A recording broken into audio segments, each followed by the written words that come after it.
BMI chart still relevant? And I think that's I want to pick on Santala for that. If you had or Zeno, you want to, is the BMI chart relevant, or do you go by that one? I'm not a scale person. Have I checked my BMI? Yes. Have I went into all that? Yes. But that's when it became an idol to me. Right. So me personally, I don't get too far-fetched in like the BMI, the total body fat, and all that good stuff, because when I did, I went crazy. And I started going out and just 2 times a day, 7 days a week, and it, like you said, God had to sit me down to the point that He didn't even have time. My schedule didn't even allow me to work out. So me, if you ask me if it's still relevant for my life, no, but to the outside life, it can be. Okay. All right. Zeno, yeah, that's why I was. What do you mean by relevant? Like, is it something that we should go by? Like we're all fitness trainers here. Is this something that you introduce to your clients, a part of their fitness journey? I mean, I've been doing training since 2004. I haven't worried about BMI since 2006. And there's the question. It cleared up for y'all. Yeah, because it's the same thing like with weight. Like everybody's weight is different. So you get caught up in so many letters and what the people say in the outside world. It doesn't even matter. It's about what you feel within. Right, and I think that's the question that has people have to know. That's the answer people have to know, because it's, I've gotten maybe 2 or 3 and clients that said, the BMI chart said I should be this weight, and because did the BMI chart say that, or they doctor said that? They go by the BMI chart. I've heard people ask me saying, and I think that if you're talking to fitness professionals, we don't look at the BMI charts like medical for professionals or other health professionals. We don't. I don't. So because that's something a doctor would do. It's just so broad of. It's a lot of variables that's included, and you can have a great BMI and still be unhealthy. Right. Right. So I don't want to say it's not relevant, because it does have some importance. It wouldn't be something that's been around so long, but just for me, I haven't really messed with it in a long time. No, I have never even went by that. I've heard some, health professionals that I know that say, hey man, it is. Some say it's not relevant. Some say, well, it depends on the body type that you are. And so, and I think that's the right advice to give anyone that is starting their journey, to know, don't get obsessed with that BMI chart. Because BMI, I'm obese. Right. Yeah. Exactly. I'm obese. Exactly. Yeah, that's what I'm saying. Like, you get caught up in that, like. Yeah. And so I want to transition real quick, and we almost there, people. So the next question, I think this is a very popular topic. What is the best type of workout that you would say? Your routine. What do you give people that are just starting off and they don't want to do, because you get a lot of people that are like, well, I can't afford the personal trainer, so what is something that I can just do? When you say get active, what would you tell them? Push-ups. No. What would you tell them though? I mean, what is the? When I say get active,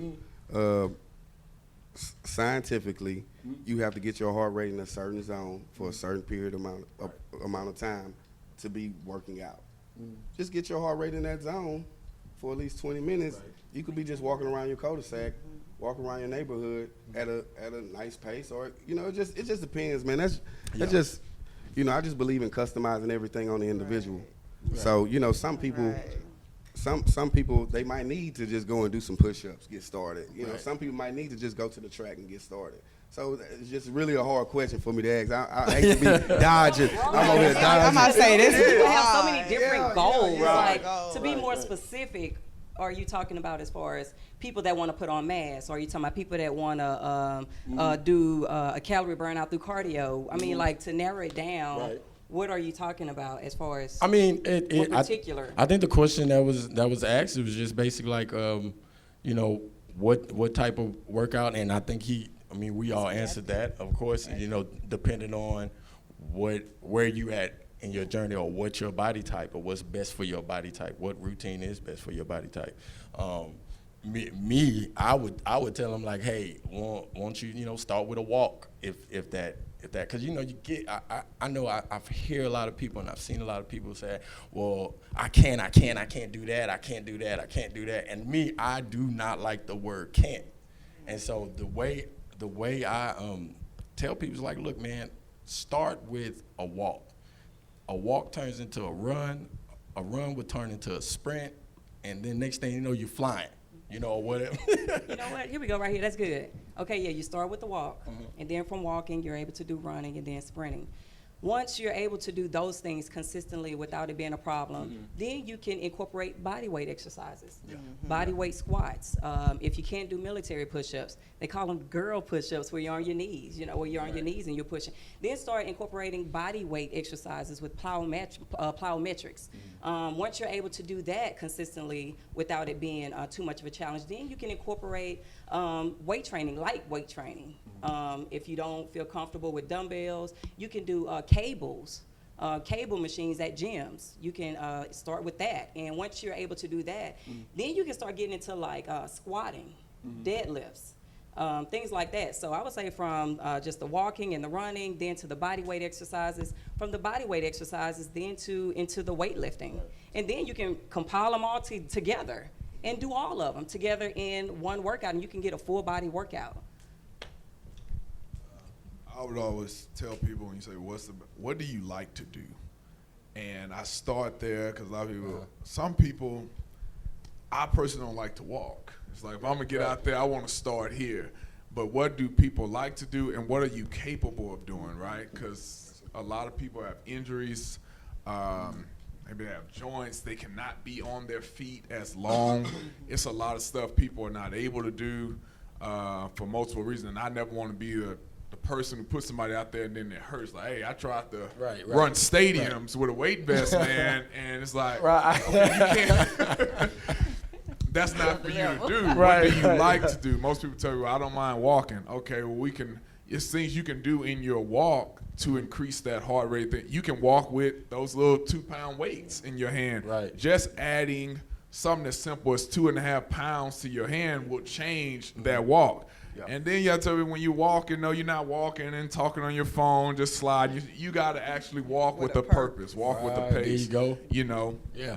Or even running. I tell people, what type of run are you a distance runner? Some people say, I don't like running distance. Okay, you want to run sprints.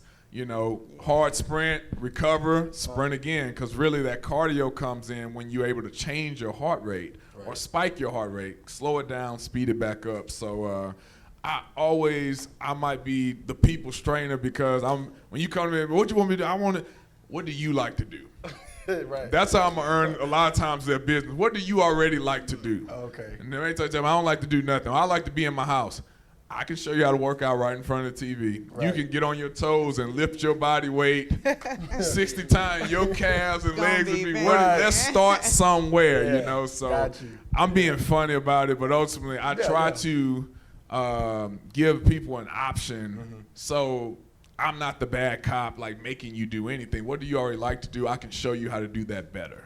Right. Or we can find a way to modify what you already like to do and get the results that you want. That's good. So that's kind of, everybody like doing something. Some people like jump roping, Right. It's a lot of ways to work out. Because when you start with what they like, you can get them to get motivated to get to that next level. Be more committed to doing it. Yeah, because I mean, man, I had a client that didn't like to do anything, and I remember I got trapped. I was like, okay, Lord, I don't know how to motivate, and because what we do is basically almost like motivational speaking, and you gotta encourage. You gotta encourage. And sometimes, right? Hype man all day. And it's like my wife would tell you, I'll be in the garage. Let's go. Let's go. And sometimes they when they first come to you, they just no, I can't do that. I can't do that. But I found methods like you said. I try to relate to them. Like, hey, what do you like?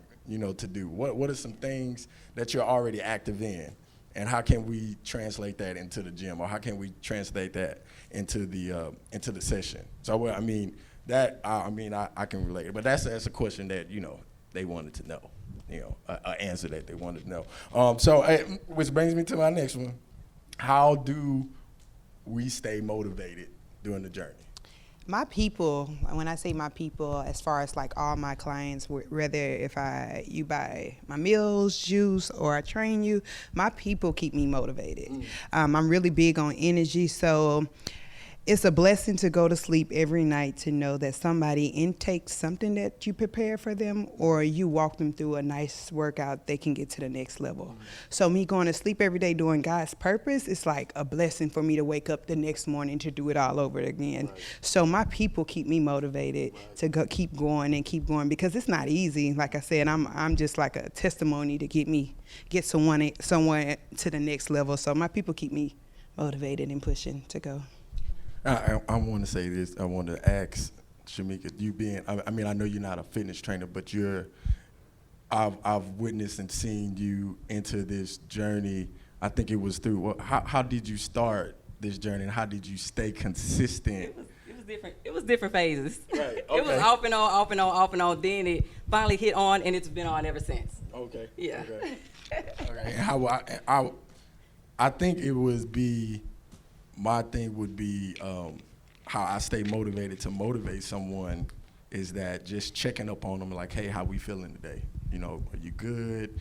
And sometimes I would get, text messages from clients like, hey, I feel great. You gave me good advice about taking this out of my diet, out of my nutrition, and it worked. And I just like for them to feel good, and you get those clients that's motivated to just come back. Hey, we getting up at 7 a.m. Hey, are we getting ready for 6 a.m. I'll be there.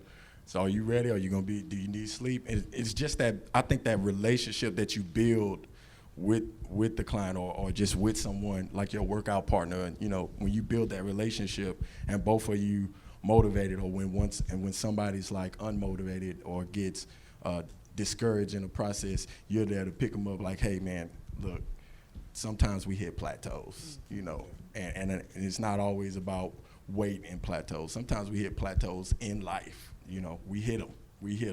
Bills start coming in, piling in, and money doesn't get consistent, which what we're in now. Some people lost that consistency financially, and so I think I'd use real life things and relate it to their journey and be like, hey, look, plateaus happen. Things happen, we get knocked off, but we got to get back on the horse and ride again. You know what I mean? Go ahead. Yeah, I'm sorry. Yeah, for me, it's kind of like what you said. It's the camaraderie in the gym. Just meeting random people, right. Just being able to share a word. They may ask you something, or, y'all may just cross paths and just speak, but then it just opens up an opportunity to encourage. They'll share why they're there or what they've been doing, what have been their goals. And it's an opportunity for you to just talk to them or to even sow a word of encouragement to them. So it's the camaraderie for me, and also longevity. I'm always thinking ahead, where am I going to be, physically in my 60s? I want to still be able to move around with my grandkids and, Lord willing, great grandkids. It's longevity. Something I think just about that be every active. Day. Yes. I turned 31, getting ready to turn 32, and I'm like, something, this old body of mine. You think about that, and I look at people like your husband. I worked out with your husband. He, yeah, and also to keep up with my husband. Right. I don't want to put his age out there, but this man moves like he's my age, and it's motivating. When I work out with people like that, and especially he's spiritually fed, he'll feed me a word, and I'll be like, all right, man, look, I'm on it now. I'm in it. I'm in it to win it. So I think that's like you said. That's the camaraderie in the gym. So here's the question. I want to ask this bonus question. We're gonna get up out of here because this is a question everybody wants to know, and it's one of our bonus questions. I already know what it is. Yeah, right. So. Wage trainer or no wage trainer? No wage trainer. No. And that's coming from the women's side. So I hope y'all tuning in to that. That's coming from the women because majority, I would say majority women want to wear. I gotta get a wage trainer, and make sure I walk. Hold on, Stuff. a lot of men like putting on their Yeah, I waist say trainer men are now. starting to do it now. Hold on. Not male Well, tell me waist something then. trainers. Tell me Let something. me be objective. I don't wear waist trainers, but I have seen people get great results off of them. Right. And I I went don't through a know if waist it's a trainer phase. mental thing, I went but through a weight trainer phase. they say they have great back support on. I mean, Really? people like wearing those waist trainers. Some of them say, "Well, this is a better one. It supports my back." Okay. I know guys who lift heavy weight in waist trainers. So, Let me chime. Let me and chime I'm in just before kind of we- like, maybe I'm That's a missing back something. support. Let me chime in. I'm thinking before about getting one. Yeah, you go ahead. Let me chime in. I feel like it has its purpose, but I think that it's been taken out of content.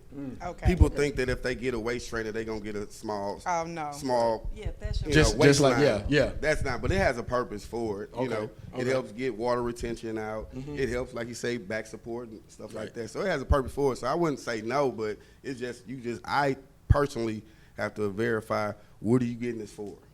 Because if you think this is a magical device, it's not gonna happen. Right. You know. And Sandra, you wanted to say something? Yeah, it's just like, how can you work out like doing your core exercise, especially like with waist trainers on? Like, imagine your insides are just smushing in together. Right, Like it's right. you're pushing your insides, everything that you have inside of you, especially when you do core. Like if you're walking around the house or you're cleaning up, Right. I'm all cool for that. But actually wearing a waist trainer working out, have you tried it? It's difficult. Oh no, like I said, I've had clients that had to unbuckle and unzip it, and me personally, I think I'm on both sides because I've seen the Sweet Sweat waist trainer. I feel like that's more adjustable, and I wouldn't call that a waist sweat. trainer. That's more like I a think sweat it's- band. yeah, that's That's like the a- difference than a waist trainer. It's, Right. It's a cincher. But It the is waist like- trainer it's totally with the- different. The with corset. It's like a corset. It's Yeah, totally I think different. that's to be specific, right? Nah. I've seen people. The sweatband's Buckle. okay. I've helped people Strap, put it on, strap. and it was hard. Yeah. Yeah, you gotta suck in, you gotta squeeze it up. You Yeah, try. and typically when they get it, people never really get it to fit their current waist size. Right. They They're get gonna go smaller. smaller. Right. They want it like extra tight, extra super snug. That's not healthy. And you brought up a good point. I actually looked into that because I did get one when I first started getting into training. I did, and it does give good back support. It Right. really does. It does. When I was squat with it, I noticed like a huge difference. But I had looked into it, and like what you said, it does cause your internal organs to shift. But to debunk that, for women, they had a theory to say, well, your organs they already shift like when you're pregnant. So what is the difference in that? Your organs already shift when you're pregnant to accommodate the size of the baby. So organ shifting really isn't a big deal, so they say. But on the other side of a waist cincher, it's not going to really make your waist small. It really starts in the kitchen. That's It where starts it's with all your at. nutrition, It's- your that's where diet. it is. Diet is like 70% of what you do with your weight training. Yep. We could weight train all All we day. want and work out all we want, but if we're eating sloppy, Yeah. you're going to see very minimum results. It really starts with your diet in the kitchen. Right. Abs start in the kitchen. That's how you get them. That's how, if you want that small waist, it starts in the kitchen. What are you eating? And so, would you say when you say in the kitchen? And I know I didn't segue into another question because I know I just want to clarify this for the viewers. Would you say in the kitchen? What am I trying to say? I didn't just got trapped. Hold on, people. I'm getting it together. Would you say the method? Because people have their methods of what's in the kitchen. Would you say eat less to lose more? It's sure. No, not so much eat less to lose more. The sugar, sugar is not good. I would say really eating small meals more frequently. You want to boost you want to kickstart your metabolism. Right. Actually, you have to really start eating more, just frequently in smaller portions. Right. And if you really just calculated and totaled it all up, it's more than what you normally eat. In like one sitting of 3 full square big meals a day. If you're feeding your body small meals every 4 hours, Right. you're kicking your body is burning off more because Right. you're feeding it more. Just like putting Right. gas in a car. Okay, I need to burn this because he or she is giving me more food versus giving it one big sitting at one time, and then your body's trying to break that down, and then in some cases it doesn't break it down and it turns into what? Stored fat. That's You what want I your was body to just about to burn say. that food Right. off. Keep burning it, not hold on to it. Are y'all hearing Sister Shamika I'm right about now? to say, because a lot of people, sorry, because No, you y'all got- you do good. intermediate fasting when they first start working out. And that's the worst thing to do because that teaches your body to store fat.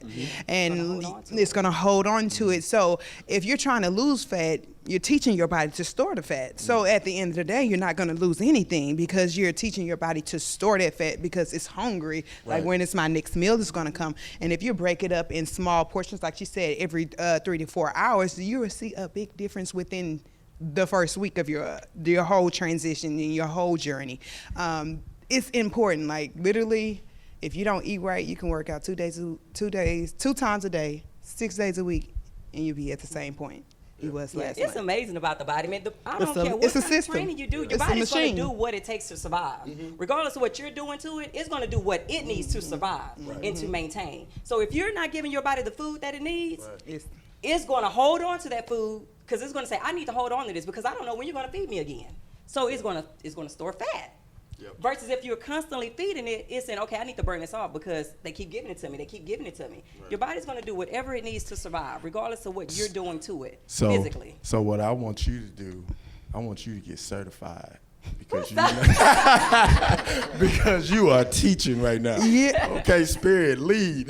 Same thing, like if you go to CC's Pizza, you can sit there and eat like so many slices of pizza. We can go up to 20 slices of pizza. You go to Salata, you can probably only down a small salad. Why? Because you didn't you fed your body all those nutrients. So once you get that fiber, once you get that nutrition, it's not hungry no more. Right. So you can't even finish that small salad that you got, but you can sit at CC's Pizza all day and eat like 5 different types of pizza. So it's important that you feed your body the nutrition, and it's like it's the same thing that we talked about at the beginning. Like I said, it's like the Bible. What you feed your body, what you feed your mind, once you get it and once you observe it, it would change anything tremendously. Yeah, and I believe every word in that Bible. I'm learning. So how much does water go into that nutritional value? Because me, a lot of times I don't eat a lot in the morning, but if I start drinking water, I was taught it'll help curb your appetite where your body will crave water opposed to more calories and food throughout the day.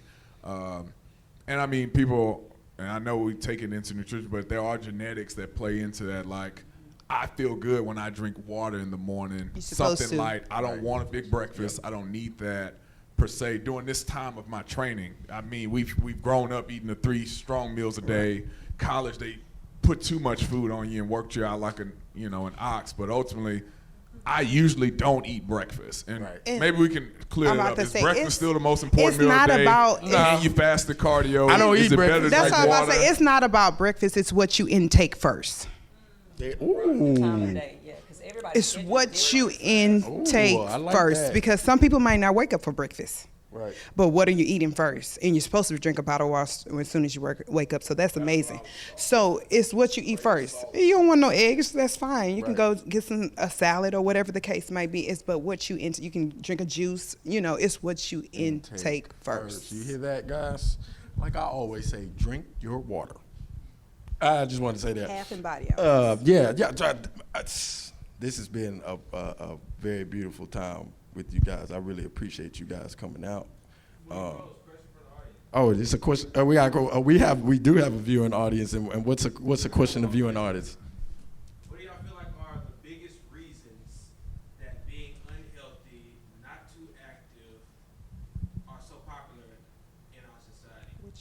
Speaking of American culture and way of living, It's why do you feel like that's so popular? It's exactly what I just said. Like the U.S., we're so based on like American food, which is fried food. Processed food. Repeat.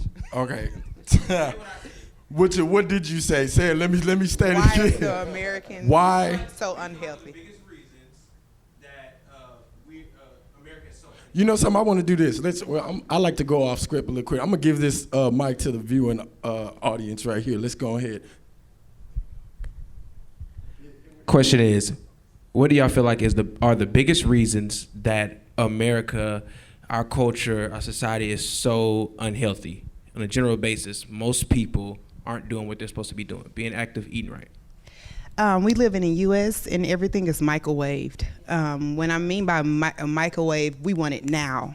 And everything that we want now is McDonald's, Wendy, Chick-fil-A, Cane's, and all the fried food. So that's number one, the worst thing almost we can put in our body. So I think it's because of what we feed our people. You can go to another country and look at the kids' lunch menu. It's totally different than we have here in the U.S. So it's really about what the U.S. and the government is allowing us to intake daily as far as what we eat. That's why we are like the number one country in obesity. Speaking of that menu, the school menu, and here's I always argue this with. Well, I don't argue with it. I always stress this to my wife. When I went to go have lunch with my kids, I was so upset. Man. I was I was pissed. Let me say that. I'm gonna be real with you. And this is if an education person, teacher, whoever that is, I was so upset because you have, and it's nothing against the cafeteria, because I know it's not the cafeteria workers. I know that. It's the school system and how they feed our children. And I really feel like, and this is my personal belief, I really feel like food puts you in a certain mood. Mm-hmm. That's facts. And I believe what you put in your body allows you to tap into the spiritual realm. I really feel like that. Because on my journey, when I was 254, and I really my thing was chicken. Fried chicken, and I love chicken. I ate chicken in the morning, chicken in the evening, chicken in the noon, whatever. I ate chicken all the time. And what I got upset at in the midst of my journey, I seen on my son's plate some watered down macaroni and cheese that that came out one of those microwavable things, and then they had some type of whatever meat it was. And I looked at the trays and just doing research, look at the trays that what people are eating in other countries. The kids are eating in other countries. Gourmet. It's like a gourmet meal, and these kids are excelling. They're excelling. Not to say they're better than our kids or anything, but what I'm saying is that their nutrition is just is valued more, and I don't feel like, right, I don't feel like like you said, the U.S. doesn't do that. Mm-hmm. But with that being said, I stated my piece. I want to move on, and I just want to thank y'all again for this. Again, I want to thank y'all for accepting this invitation, and I want to thank you for viewing in. Again, this is Living in Color, Truth in 4K. And if you guys want to say something, what is something that you want to motivate the viewers, and just in a short 30 seconds or whatever you want to go. Sam, I can start with you. In the words of Tupac, keep your head up. Don't get down on yourself. Wherever you are today, remember you don't have to be there tomorrow. Just keep pushing. Keep God first. You'll be all right. I guess I'll leave the viewing audience. Is that what That's we're the going to call it? viewing audience. That's what we're going to call it, That the is, viewing yeah. audience. I just tell people this, stay in your lane and try to be the best version that you can ultimately be. Love your journey and only your journey, because God made us all individually equally different. No pain, no gain. That is so gain. true. It's going to be painful. It's going to be uncomfortable, but you will gain the results that you are looking for. So embrace that pain, take it head on, be encouraged, and get it done. And you heard it here first at Living in Color, Truth in 4K, brought to you by The Rise Culture. Want to thank you guys for tuning in. Want to thank my guests again. Thank you. We love you. Keep God first. Peace.